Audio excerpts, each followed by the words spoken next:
Okay, so dumako naman tayo dito sa ating example number 2. The limit mo naman is ito yung forma niya.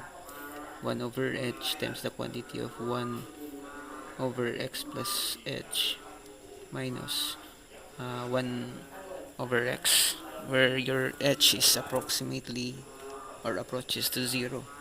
So, in order for us to solve this one, unahin muna natin itong isolve. Okay, so paano natin isosolve yan? Ilagay muna natin dito sa tabi 1 over x plus h minus 1 over x. Okay, paano natin isosolve to? Kunin natin yung least common multiple or least common denominator. Yung common denominator is x. Kunin natin lang to. Okay. Next is multiply natin. Una, doon. Tapos sunod naman dito. And then, mangyayari is makakancel yung x plus h. So, matitira dito is x. Tapos, ito naman dito. No? Sumunod is makakancel yung x. Matitira na lang yung minus itong x plus h.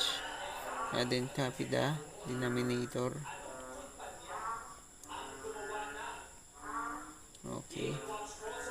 And then, x, ito magiging minus h over x h plus h. And then, makakancel to. Makakancel siya, diba? Okay, so matitira dito negative h x times. Okay, hindi pa tayo tapos. Nandito pa lang tayo. Meron pa tayong magiging forma ngayon is limit h 1 over h. Isa-substitute natin itong value kasi itong value is equal to this value. So, ibig sabihin minus h over x times h, x plus h. So, yan yung mangyayari ngayon. And then, finding the limit is makakancel din to. Mamultiply natin kasi siya. Mamultiply mo, so makakancel yung h. So, ang mangyayari naman ngayon is limit na lang. Limit x tapos negative 1 over x plus h. And then, approaches yung h mo, substitute na natin yung value is 1 over x times x plus 0. And then 0, so multiply natin the value of x.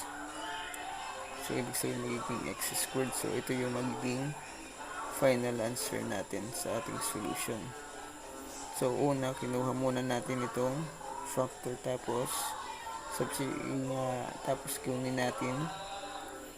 Sinubstitute na doon. Tapos, yun. So, madali na siya.